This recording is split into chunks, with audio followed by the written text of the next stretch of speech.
Politics without the soap opera, with unfiltered constitutional conservative truth. The Conservative Review with Daniel Horowitz. And welcome back, fellow patriots, to the one and only Conservative Review podcast here on this Friday. End of the week here. We are feeling a lot better. I'm sorry I was out yesterday, got a little stomach bug or flu or something like that. One of these 24-hour viruses. Truth be told, I would have powered through it. But, you know, we like to have the video component. And while I normally have a face made for audio, not video, yesterday was particularly bad. I just couldn't go on camera. But I am feeling a lot better. Thank you for all the well wishes. Now, obviously, we are never going to be able to catch up on missing even one day. There is just so much to talk about every day, so much we've missed. And today we are also going to have a special guest, Steve Marshall, the Attorney General of this great state of Alabama, in just a couple of minutes. But just wanted to frame one thing of the many, many things going on, but just to frame some of what we've been talking about before we get back to criminal justice, which we'll be discussing with the Attorney General. So Congress is out. They are out for Thanksgiving, even though Thanksgiving is not for another 6 days, but they're out.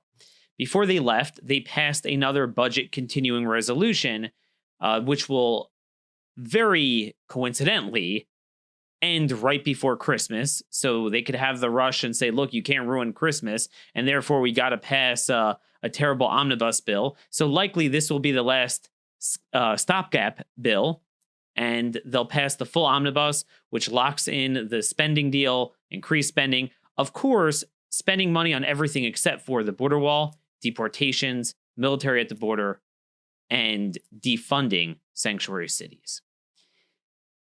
What's interesting, the point I wanted to just make before we get to our guest, we'll have an article out on this, as well as a terrific in-depth article on Oklahoma's jailbreak policies and the crime rising there.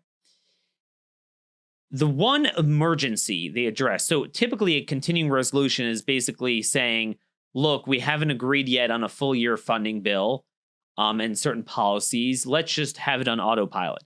But typically there are certain pressing matters that they'll put in there as spending or policy anomalies. Aside from putting these things on autopilot, here is what we're going to single out to address with either a policy change or increased spending. And the big emergency was the census. Well, the census is coming and they need more funding. And they wound up adding an extra $500 million in spending for the census, more than the Senate or the House originally had, or more than what the president requested. Now we are going to spend a record $7.3 billion on the census. And yet, the most important aspect of the census is not going to be dealt with. Who is a citizen and who is not a citizen? But it's even worse than that. We have a national emergency with neo-Confederate sanctuary jurisdictions that are thwarting the most foundational sovereignty, security, federal immigration law, and saying we are going to violate 8 U.S.C. 1373 to restrict the information flow between local law enforcement and ICE. We're going to violate 8 U.S.C. 1324, which is harboring and inducing and encouraging illegal immigration. And the Senate Republicans have nothing to say about that. There was no emergency to address it. But the reason why I'm bringing up the census is think about this degree of severity of stolen sovereignty, how we are strangers in our own country, how the inmates are running the asylum, how this is illegal alien supremacy. You have states that are suddenly so powerful in an era where states mean nothing, and they're able to thwart federal immigration law, attract the worst gangbangers to kill Americans, and then, guess what? They're counted in the census now. Isn't that sick? The very reason why it was noted that the feds were to be given control over immigration was so that states don't import, quote, obnoxious aliens, as Madison said, in order to juice up their numbers. Now, literally, that's what's happening. They get to violate federal law and the Constitution, basically harbor other countries' criminals, and they get counted in the census. So Prince George's County, Maryland announced they're restricting ICE in all ways, even though just one well, in May, they released 3 illegal alien MS-13 members that brutally butchered someone to death after they had already ignored an ICE detainer just a year before, when these same people were picked up on Murder 1 charges. And there's no sense of urgency. Mitch McConnell's focusing on hemp, Asian carp, bourbon and horse racing tax breaks. There's no sense of emergency. He's concerned that, quote, the Asian carp are infesting Kentucky's waters. Well, what about other countries' criminals infesting Kentucky's land and the land in every other state? That, friends, is what is going on here today in this country. And we have so many more cases. We have a Florida case now. Another American killed on the road. This wasn't an illegal alien driving a car. He was driving a forklift, working for a company that he shouldn't have been working for out in the open. James Zakos lost his life because Ulises Mondragon or Mazar, whatever his name is, an illegal alien, is now sitting in Broward County, Maine jail. He was caught so many other times without a license, cycled in and out of court with Spanish language interpreters. And nothing happened to him. I was on the phone with the governor's office today to deal with this case and say, hey, this is exactly why you need to mandate as governor that every local law enforcement, when they catch someone on the roads, they ask, what country are you a citizen of? Because that should be the last time that you are doing that in this country, because typically you will wind up killing Americans with DUI or other, dangerous, reckless driving. That will never be the first time this happens. So that's with that. Now, that's illegal alien crime. Let's return to our general theme this week of jailbreak. So earlier this week, we had Raphael Manuel on the show from the Manhattan Institute to really delve into this myth of over-incarceration, the entire premise for this criminal justice so-called reform, bail reform, jailbreak reform, trial reform is really a sham. It's really a return to the pre-90s, pre-Giuliani era of weak on crime at a time when we are already seeing crime rates tick up as a result of already having implemented many of these so-called reform policies. One of the things Raphael mentioned that I thought was very important is that this is very localized. You can't look at crime in the aggregate because crime doesn't take place in the aggregate. And where crime is becoming a problem, you're seeing it's often in places where they're implementing this prison release business, and you're seeing the results. And one of those places is, believe it or not, Alabama. You probably thought I'd say San Francisco, but unfortunately, in Alabama, crime is really on the rise. It has been on the rise for quite a while, already reversing that 15 to 20 year positive trajectory. We're going to get to that soon. So with us today is a very special guest, as I mentioned at the top of the show, Attorney General Steve Marshall, who has been the Attorney General of Alabama for the last few years. Prior to that, he was in the Marshall County DA's office as the DA for 15, 16 years there. Tremendous amount of experience as a prosecutor in Alabama. So has really seen the full picture of reducing crime, good policies working, now crime going back up as their prison population goes down. So who better to speak to than Steve Marshall? Hey, Steve, thanks so much for joining the Conservative Review podcast today. Oh, glad to be here. Thank you for having me.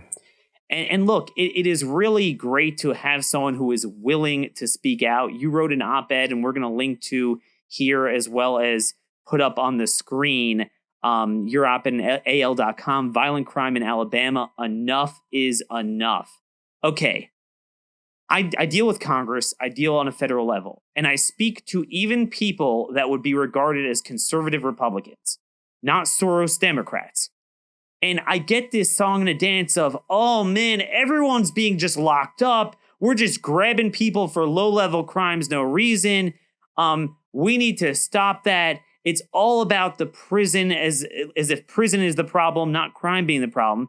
Yet you go out to the real world and you ask anyone, even a registered Democrat, do you think we are too tough or too weak on crime? And they'll say, dude, we are too weak on crime. We constantly see even the most violent offenders in my area in Maryland, cycling in and out, robberies, carjackings. They're caught with 5 felonies within 6 months, never serve time, never are deterred. Crime is already beginning to go up as incarceration is already going down. In my state, it's gone down by 30% in Maryland.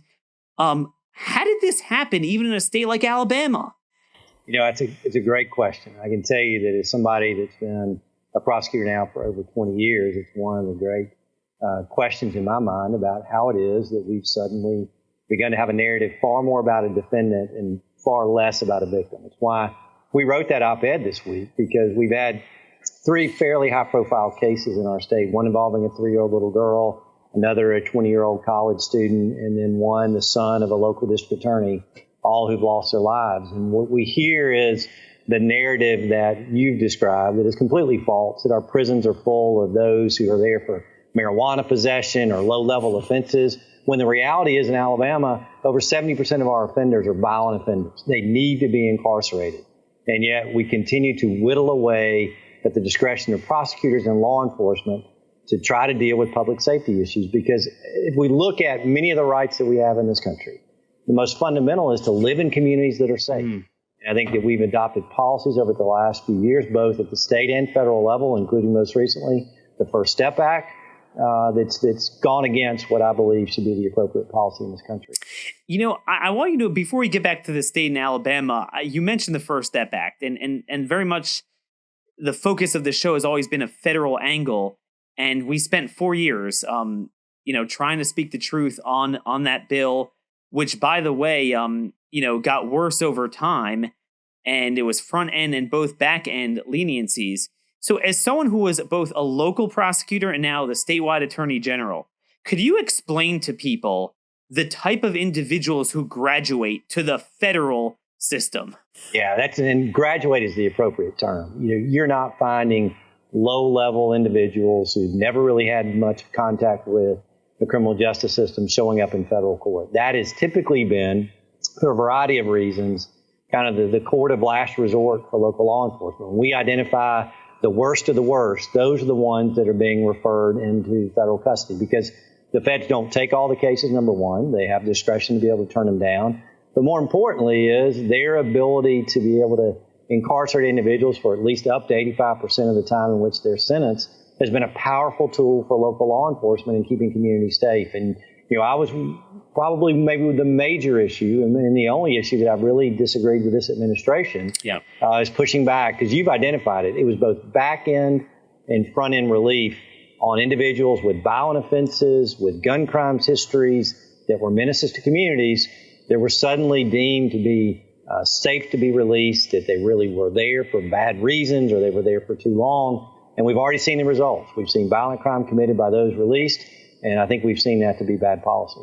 Exactly. I mean, you're referring obviously to Joel Francisco in Providence, Rhode Island. He was a Latin Kings member, big gangbanger who was arrested for attempted murder. He put a gun to someone's head in 1997, pled no contest, and then he was hit on the 3 strikes and you're out drug charges. But again, so many that the feds hit up on drug charges, they're often MS-13 Latin Kings. They're picked up on murder charges, but this is how we ultimately nail them. And I think we forget about that. I thought it was fascinating. You used the word that I love, pendulum. When you're driving on the road, well, you have to know which guardrail you're about to smack into, and you turn away from it. We're going to put up here on the screen, and I know I sent this to your office, and it's a chart I made on a federal level, and you could literally see it. Crime was up, incarceration was down. Pursuant to Reagan's policies, starting in the 90s, we saw the effect. Prison population went up at a federal level. The national murder rate, which is what that chart tracks, plummeted. Guess what? You see a little bit of a hockey stick. As criminal justice reform, they talk about the hockey stick with global warming. Well, as you see the prison population really plummet about 20% on a federal level, very precipitous, and the policies that are in place now will really accelerate that. It's starting to go back up. 2015 is the benchmark year. 2018, it did turn down, but I will eat my hat if it doesn't go up in 2019, which we're almost done with. The National Crime Victimization Survey of BJS does show more victims even in 2018. So that's an interesting point there. But here I want to turn to on the screen Alabama. I find fascinating. 2009 is the benchmark for peak incarceration. So what happened there was incarceration went down, not just in rate, the population went up a little bit of the state. The raw numbers down 28.5% since 2009 to 2018. What happened? Violent crimes up 23% according to Uniform Crime Statistics. Murder is up 37%, aggravated assault 56%, and even because of just better technology, other issues, that property crime continues to go down. Vehicle theft is up 28% just since 2014, according to Uniform Crime.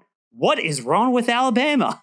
Yeah, not rocket science, is it? Truly, we made reforms that were pushed by the Pew Foundation and others back in 2011 over the objections of law enforcement and prosecutors, as well as judges. It took great discretion away from local officials in making decisions about who should be in prison and not. And you saw the numbers, over 5,000 fewer individuals in Alabama's prisons now than they were then. And again, it's not shocking. You talk about that, the statistics of how violent crime has gone up. We look at the aggregate, both of a 10-year and a 5-year period, significantly more than what we saw previously. And it's why, even at the federal level, one thing that I think is significant, that brief downtick that we've seen, I think is clearly as a result of Jeff Sessions coming in and saying we're going to prosecute gun cases because those are violent offenders. And so for the first time we saw, look, Eric Holder wanted us to apologize to defendants. He wanted us to basically open the floodgates of our prisons and allow people back on our streets. Jeff Sessions said no, and I really appreciate that about General Sessions' philosophy is to liberate federal law enforcement to go back after our violent offenders. And we even saw progress of that here in Alabama when we're able to use the federal courts again and the gun mandatory minimums that are there to be able to find our violent offenders off the streets. But yet, you've read Alabama. We have the 5th highest sort of total violent crime rate in the country, 7th highest in murders. And what we've seen of those numbers go up as our prison population has gone down. And again, I think those are connected. Yeah, and those numbers included the downtick of 2018. If you go to 2016, 2017, it was much higher. And that's a fascinating point I never heard anyone make. We talked about, the low crime period, and now we view it as we're trending up, although the 2018 hiccup, again, that's for policies likely implemented by Sessions that are opposed by the jailbreak crowd. And what I find interesting is that they use our policies as a means of saying, hey, crime's down, don't worry, let's go and reverse the very policies that achieve those results. And one of the things you mentioned, and I think, because I wanted to talk about this Anya Blanchard case, the college student who was kidnapped, and doesn't look very good in that case, but we hope she's still alive. This is in Auburn. So part of why I suspect, as you mentioned, some of these criminal justice reforms put in place by Alabama Republicans, 2011, 2015, is because when you're talking about people caught with drug trafficking, firearms, they're often doing the assaults, murder, robberies, but for 50 million reasons, and they keep growing. It's so hard to land a conviction. They plead down, or this is what we catch them on. And everyone's like, well, that's low level. But isn't it true that once you stop prosecuting those or you downgrade those, you're not just going to get more of those crimes, but even worse ones? Oh, absolutely. There is a direct connection between drug trafficking and violent crime. Let's don't kid ourselves. And we see that, for example, in Alabama, we continue to battle the cartel on multiple fronts, both from the drug trafficking as well as violent crime. And we've seen that reflected, it's also, Daniel's connected to the porous border and what it is that the cartel is able to do to capitalize on the inability of us to secure our borders, in California and in Texas and Arizona, where we had a 13-year-old little girl watch her grandmother killed, and then she was beheaded because the cartel came in and they were upset with the family. We've seen other individuals that have come here as part of the drug trafficking ring that have committed sexual assault. They're in this country unlawfully, committing violent crimes in our state. And so, to the extent that we somehow or another sort of try to minimize the impact of drug crimes on communities, they are directly related to what we're seeing in violent crimes and sexual assault. And to the extent that we somehow or other lessen the penalties there, then we're not targeting the right people. You know, I wasn't going to mention this, but I think you made a very powerful point. I'm not sure if you realized it, that, you know, a lot of people said the war on drugs didn't work. Now, sometimes you need to stop doing what you're doing to realize what working and not working looks like. So there's a drug crisis and there's a drug crisis. You look on any chart, I'm sure Alabama, but I have federal data. The benchmark year is roughly 2014. That's 2014, 2015. It went bonkers. The number of people getting killed, the lethality, the ubiquitous nature of the drugs, and therefore how cheap they are.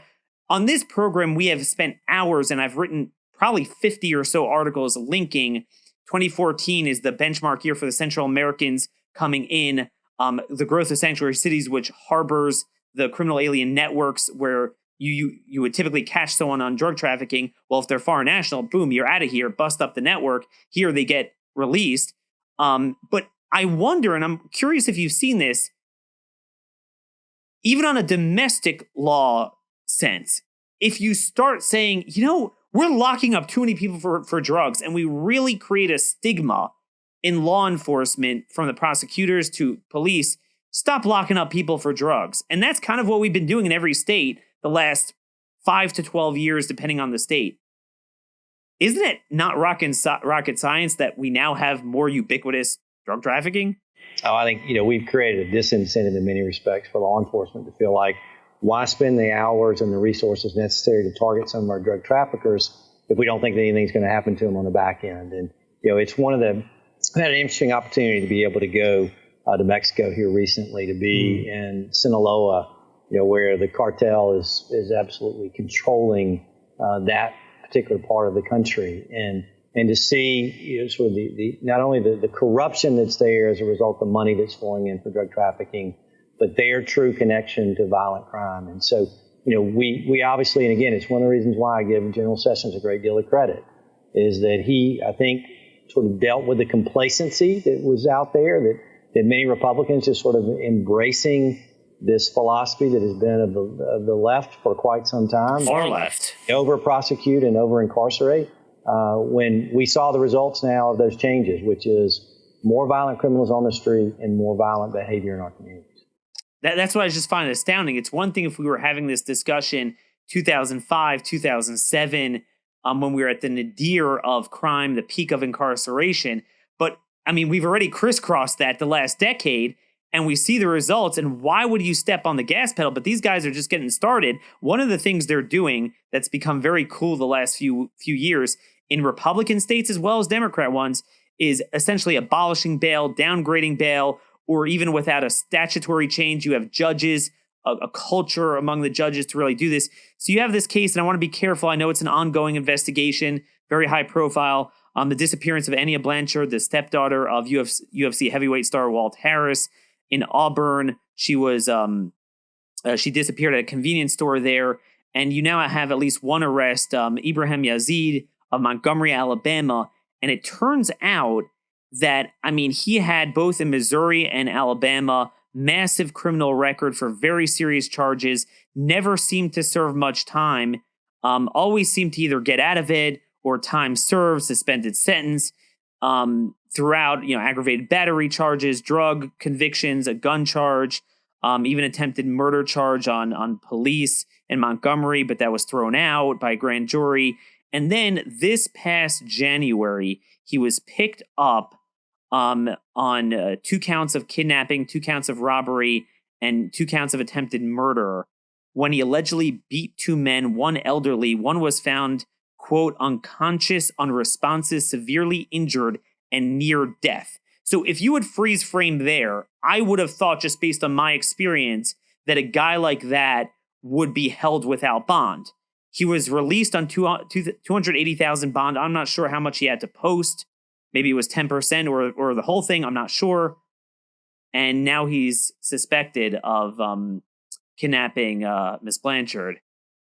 Is this a problem now with this weak bail and abolished bail in Alabama? We continue to fight the lawsuits in the ACLU and the Southern Poverty Law Center, who basically are alleging that we are only incarcerating those who are the poorest of the poor, and that's really the way that bail works. And that's obviously not the intention, nor is that the framework that bail is set up. Is sadly what we hear are judges that are afraid of being sued as opposed to doing their jobs directly.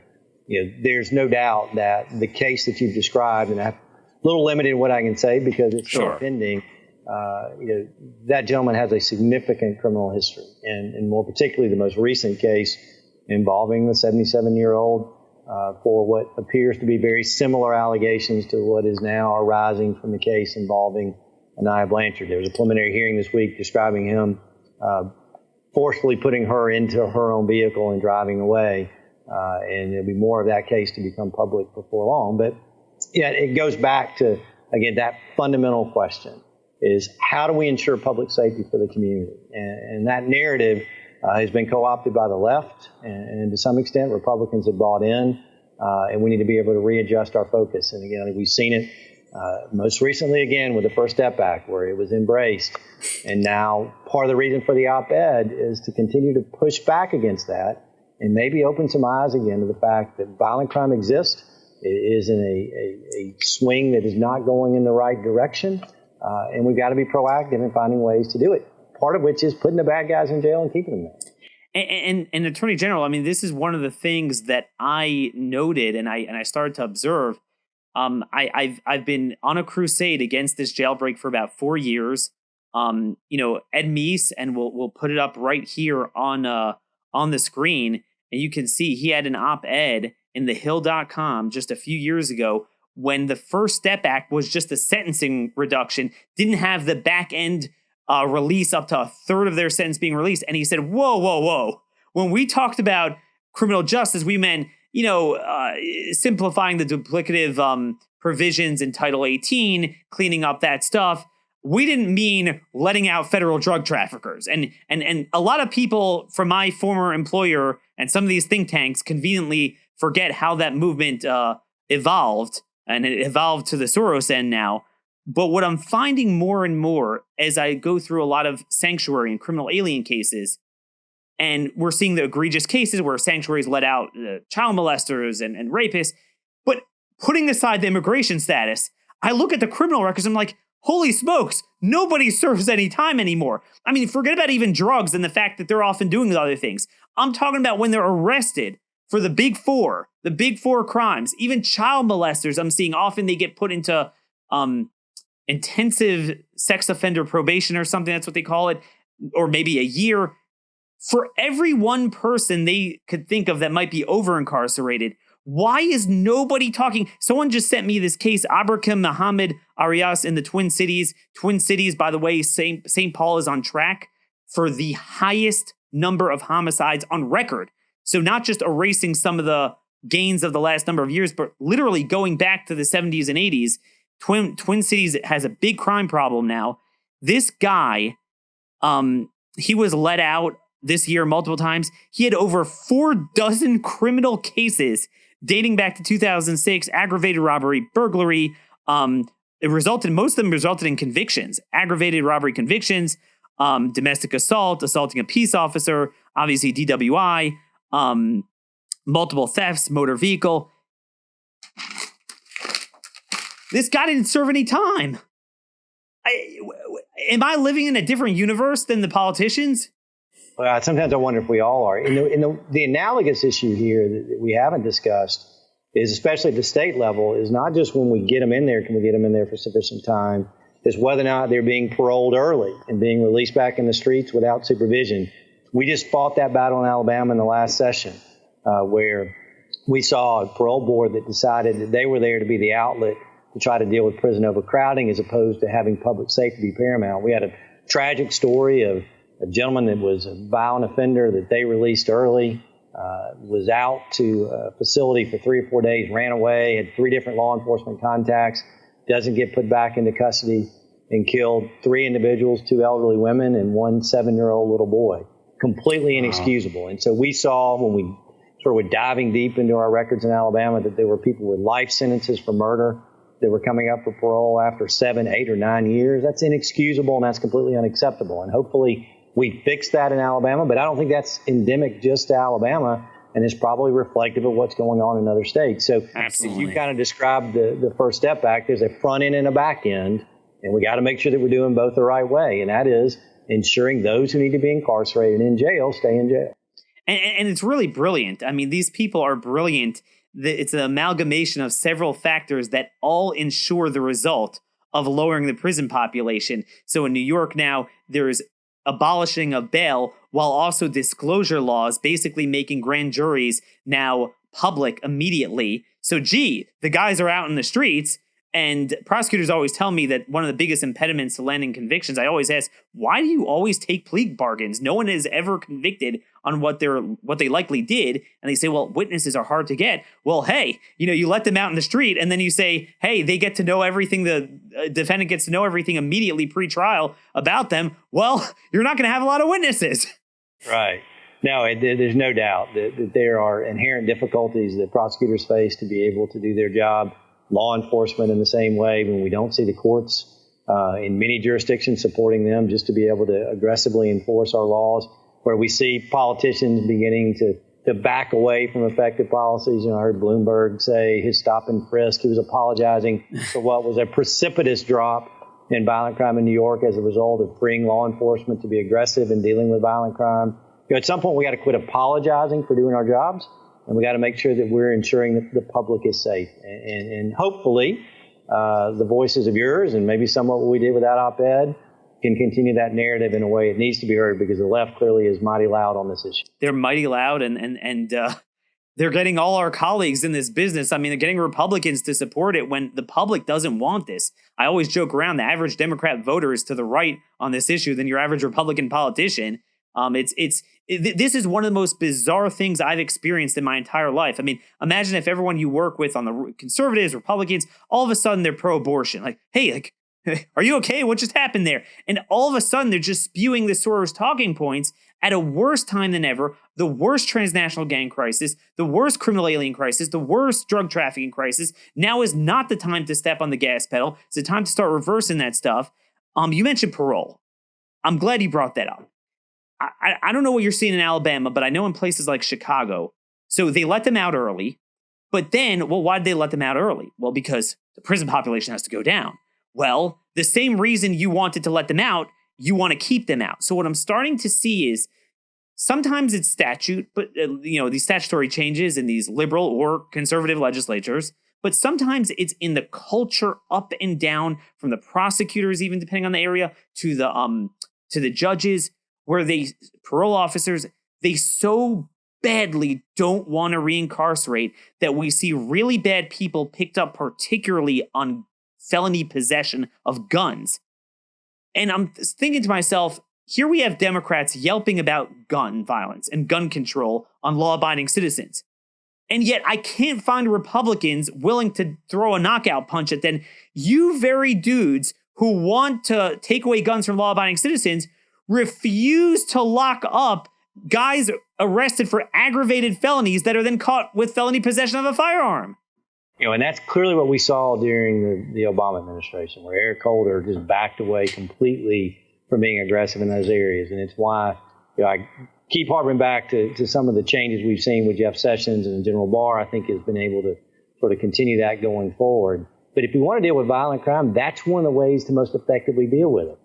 Those prior convicted felons who are unlawfully in possession of a firearm, most folks may say, well, gosh, what big deal is that? Well, they got them for a reason. And it's not because somehow or another they're going to go hunting here in Alabama during deer season, right? They are there to use that in aggressive ways. And by getting them off the streets before somebody else is hurt, we're effectively creating situations where communities are safer. We're pretty much out of time, and I really thank you for your generous time. But I want to go over just one more thing. I'd be remiss not to ask you about this case and just this trend in general, because it's from Marshall County, where I know you were a DA for many years. Okay, so the left wants to open up the prisons, but that's not enough. We evidently don't have enough of our own criminals. We need to import other countries' criminals as well. We saw a case on July 18th. In Marshall County, this is Boaz police arrested Felipe Juan Miguel, 25 years old. He was arrested on child sex charges, inappropriately touching a child.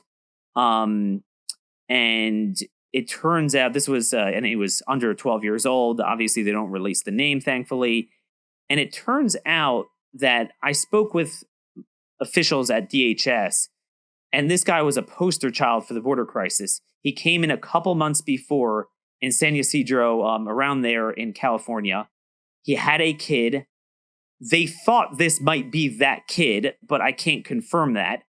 And his very ticket to the country goes to rural Alabama, very likely working for one of those chicken farms or agricultural interests. Here's my concern, and I'm wondering if you're seeing this in Marshall County and other places like that. We know we have a major gang problem, both domestic but growing transnational in urban areas. Certainly my part of the country, Northeast, huge MS-13 problem. What I'm starting to see that illegal immigration is doing is ruining rural areas. That because of the ag lobby and they so badly want cheap labor, so they might work hard on those fields during the day. But sheriffs tell me, you know what, at night, we got the drunk driving, we got the drug trafficking, and worse. Well, I had a chance when I was DA to testify in front of the Federal Civil Rights Commission. And we were talking about the issue of illegal immigration. And one of the things I shared with them is a statistic that at that time, roughly 80% of those who were committing and arrested for drug trafficking in our county were there unlawfully.